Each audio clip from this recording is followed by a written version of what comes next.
The head of Pakistani intelligence at the ISI, Mahmoud Ahmed, requested Omar Sheikh to wire $100,000 to Mohammed Atta, who was the lead hijacker. Hijacker Mohammed Atta received wire transfers via Pakistan. The man sending the money to Atta is believed to be Ahmed Umar Saeed Sheikh. Omar Sheikh admitted he was supported by the Pakistan government's intelligence service, the ISI.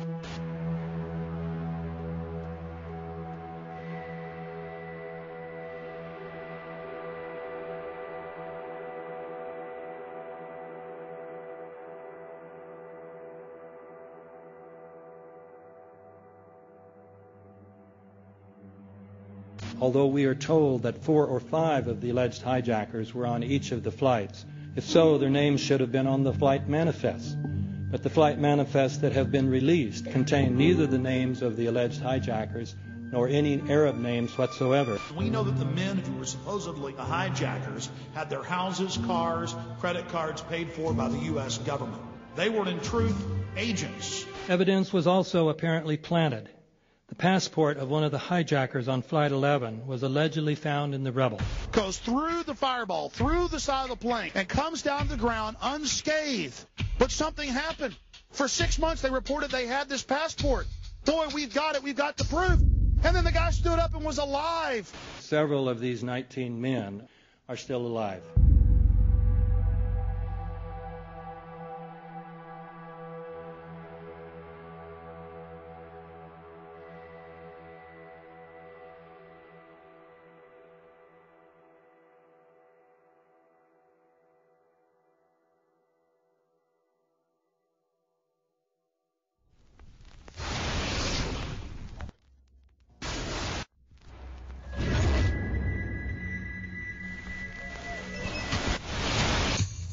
Of course we're after Saddam Hussein. Bin Laden. He's January 2001. The Bush administration orders the FBI and intelligence agencies to back off investigations involving the Bin Laden family, including 2 of Osama bin Laden's relatives, who were living, guess where, in Falls Church, Virginia, right next to CIA headquarters. When he was already America's most wanted criminal, he reportedly spent 2 weeks in the American hospital in Dubai, was treated by an American doctor, and visited by the local CIA agent. We have not seen one piece of evidence that links Osama bin Laden directly to the planning stages of September 11th. This failure to provide proof was later said to be unnecessary because bin Laden, in a video allegedly found in Afghanistan, admitted responsibility for the attacks. This confession is now widely cited as proof. But the man in this video has darker skin, fuller cheeks, and a broader nose than the Osama bin Laden of all other videos. We again seem to have planted evidence. In 1976, Osama's older brother Salim bin Laden hired a man in Texas by the name of Jim Bath to handle all the investments in the United States for the bin Laden family. Jim Bath also happens to be a personal, almost lifelong friend and former Air National Guard pilot with George W. Bush. The connections between the Bushes and the bin Ladens become much more clear when George Herbert Walker Bush made trips to Saudi Arabia in 1998 and 2000 to meet with the bin Laden family on behalf of a company called the Carlyle Group.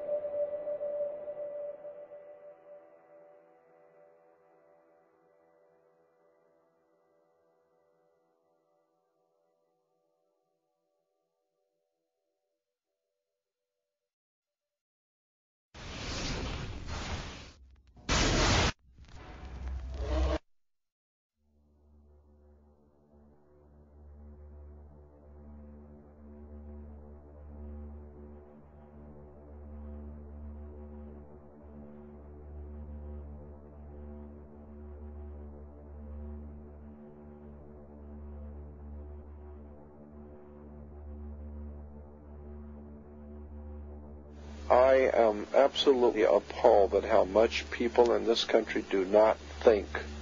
We are given to understand that, that an Arabic guy out there up in the mountains financed the most elaborate attack on this country. Do you think some people in a cave,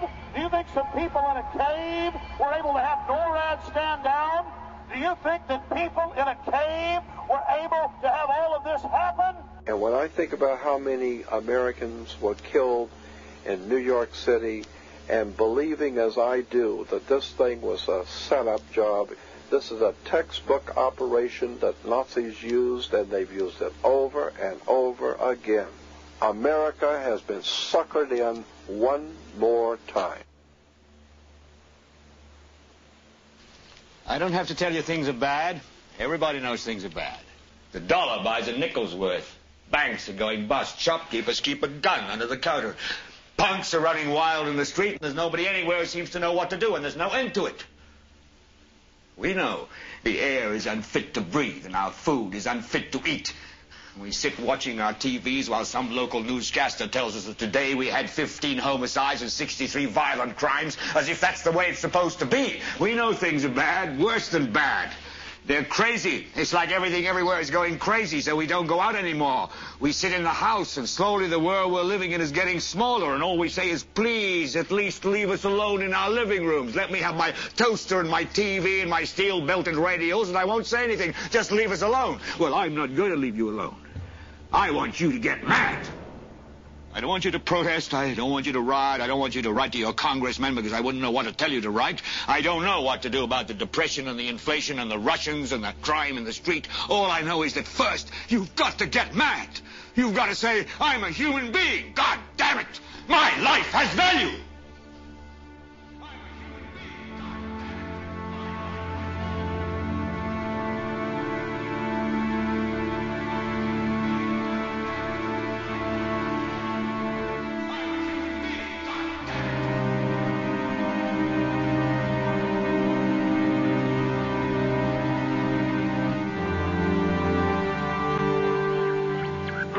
When hostilities commenced in Europe in 1939, it was realized that the American people had no intention of entering the war. But they believed that this country could be enticed into the war in very much the same way that it was enticed into the last one.